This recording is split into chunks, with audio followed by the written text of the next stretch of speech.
बिस्मिल्लाहिर्रहमानिर्रहीम। रमज़ान का आखिर आशरा चल रहा है और हम सब अच्छी तरीक़े से जानते हैं कि इसमें एक ऐसी रात है जिसके बारे में कुरान करीम बयान करता है कि लैलतुल क़द्र 1000 महीनों से बेहतर है, यानी इसमें इबादत करने का सवाब 1000 महीने से बेहतर करार दिया गया है। तकरीबन 80 साल की इबादत का सवाब उस शख्स के लिए लिख दिया जाता है जो शख्स इस रात को पा लेता है। शब क़द्र में हमें क्या करना चाहिए और ये कौन कौन सी रातें होती हैं, इस बात को ज़रा ध्यान से और तवज्जो से सुन लें।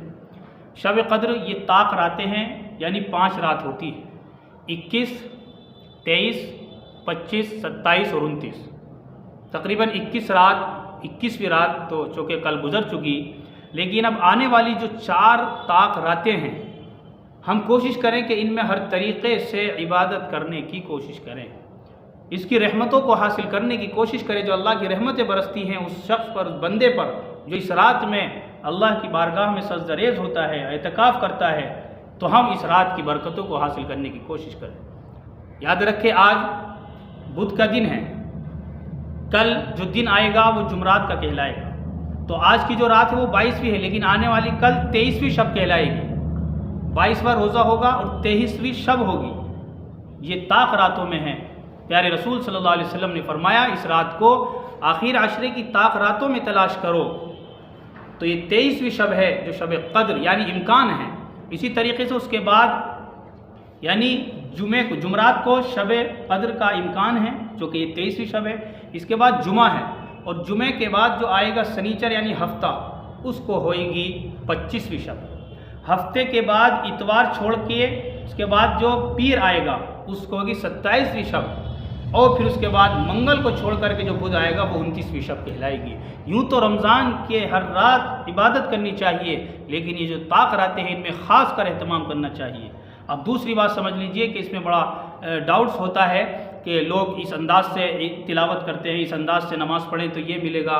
बाज़ वीडियो आती है, देखने में आता है और सुनने में आता है कि हम इस अंदाज से सूरत पढ़ें तो ये मिलेगा, इस अंदाज से रुकू सजदा करें तो ये मिलेगा, 11 मरतबा ये पढ़ें, 4 मरतबा ये पढ़ें। मुख्तलिफ़ चीज़ें सामने आती हैं। याद रखें, इबादत में जो नवाफिल, जो नफली इबादत, जो तहज्जुद की नमाज़ कहलाती है या नफली इबादत आप कह लीजिए, इनमें कोई भी ख़ास तरीक़ा शरीयत में मुतय्यन नहीं है। आप दिलजमी के साथ कुरान करीम की तिलावत भी करें, आप नवाफिल भी पढ़ें, अल्लाह का ज़िक्र भी करें, तौबा इस्तिग़फ़ार भी करें, मुराक़बा भी करें, तन्हाई में बैठकर अल्लाह की नेमतों को याद करें और अपने गुनाहों पर शर्मिंदा। इसलिए मेरे भाइयों, हम इसमें किसी एक इबादत को ख़ास ना करें, बल्कि जिस इबादत में ज़्यादा दिल लगे उसको ज़्यादा कर लें। बाकी इसके अलावा भी इबादत करना चाहें तो हम कर सकते हैं, कोई ख़ास तरीक़ा मुतय्यन नहीं है।